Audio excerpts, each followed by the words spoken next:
Conversamos agora com o professor de Relações Internacionais do IBMEC, Alexandre Pires, sobre este conflito no Oriente Médio. Uma ótima tarde a você, Alexandre. Agradeço imensamente por ter aceito o nosso convite. Eu que agradeço o convite, Gabriel. Bom estar com você agora numa outra pauta, né? Falamos sempre muito mais de economia, mas agora vamos falar um pouco de internacional. Política que não fugindo do nosso tema hoje, impacta diretamente a economia. Aguardamos, por exemplo, a abertura do mercado de petróleo hoje à noite, a partir das 7 horas da noite, para entendermos quais serão os efeitos econômicos desta crise. Mas voltando para a geopolítica, professor, eu queria entender o que um conflito alongado, que pode durar semanas, incluir diversos outros países que estão sofrendo ataques ao longo destes últimos dias, pode causar para a região e para a política do Oriente Médio, por favor. Gabriel, nós temos ali, se tudo correr como os Estados Unidos e Israel planejam, um redesenho geopolítico, um redesenho das forças. O Irã está sendo atacado na sua capacidade militar, na sua capacidade política, que são as lideranças, e isso faz com que o Irã fique forçado ali a negociar. Essa é a grande questão, né? Os números são avassaladores, né? 1.000 alvos já foram atingidos no Irã. É, Pela extensão do território, só para o telespectador ter uma ideia, é como se fosse ali um pouquinho maior que a região sudeste e sul do Brasil somadas, né? 1.600.000 quilômetros quadrados. Então, realmente é um território imenso. O Irã fez uma estratégia que eles chamam de mosaico, né, militar. Então, você tem lideranças e capacidades militares espalhadas no território. Então, você vai ter um conflito ali que exige um tempo, né? Porque você tem muitos lançadores de mísseis, bunkers, você tem centros de inteligência espalhados por toda aquela área, e isso faz com que o conflito não possa se resolver só com a morte do Ali Khamenei, né? Você vai ter, sim, esse esforço, e isso gera um desgaste imenso, e, claro, uma tentativa de resposta do Irã, mas cada dia que passa de ataque, o Irã fica menos capaz de manter, ou, para falar mais tecnicamente, de sustentar, né, o conflito, a beligerância, e isso faz com que os Estados Unidos e Israel fiquem numa vantagem. Essa informação que acabou de ser veiculada e que está circulando, de que o Israel novamente conseguiu fazer um ataque com caças, né, ou seja, usando aviões até Teherã, que é muito no interior do Irã, mostra que a capacidade de defesa aérea caiu muito. E esse é o objetivo, é deixar o Irã sem capacidade aérea, sem capacidade naval, né, e sem capacidade balística, e dessa maneira eles terem que aceitar ali as condições dos vitoriosos. Agora, professor, eu gostaria de entender, nesse cenário em que você avalia talvez um enfraquecimento gradual da capacidade de resposta iraniana, e até com novas eleições que devem acontecer já nos próximos 2 dias, para a eleição, para a escolha de um novo líder supremo, o senhor ainda acredita que tem espaço para negociação diplomática com estas informações que já temos disponíveis? A negociação volta a ser a negociação que nós vimos em séculos passados. A diplomacia entra depois que a guerra acaba. Isso é uma novidade, a ideia de tentar fazer com que a diplomacia evite guerras. Isso é uma invenção recente nossa, né? Começa um ensaio no século XIX e depois, a partir de 1945, da Segunda Guerra, que a gente tenta inverter a ordem, ou seja, faz diplomacia para evitar a guerra.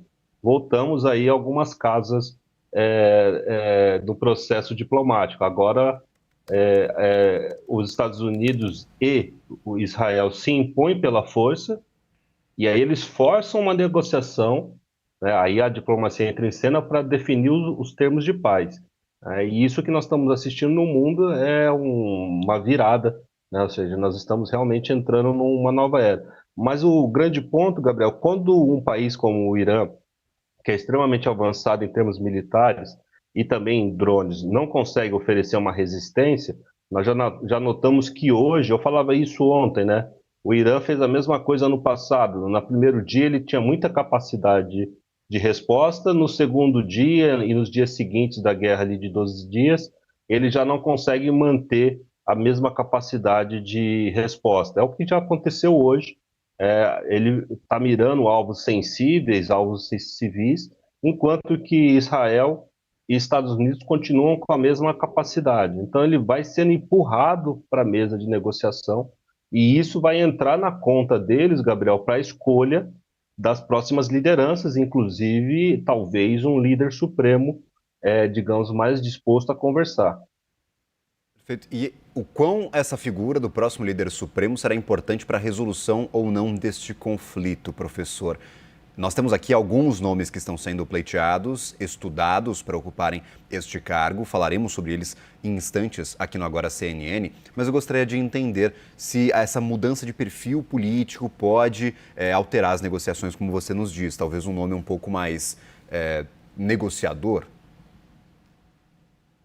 Teria que ser uma figura reformista, como eles costumam chamar lá, né? Ou seja, e essa onda reformista já apareceu no Irã lá em 97, ela foi completamente destroçada pelo Ali Khamenei, e agora você volta a ter uma possibilidade disso.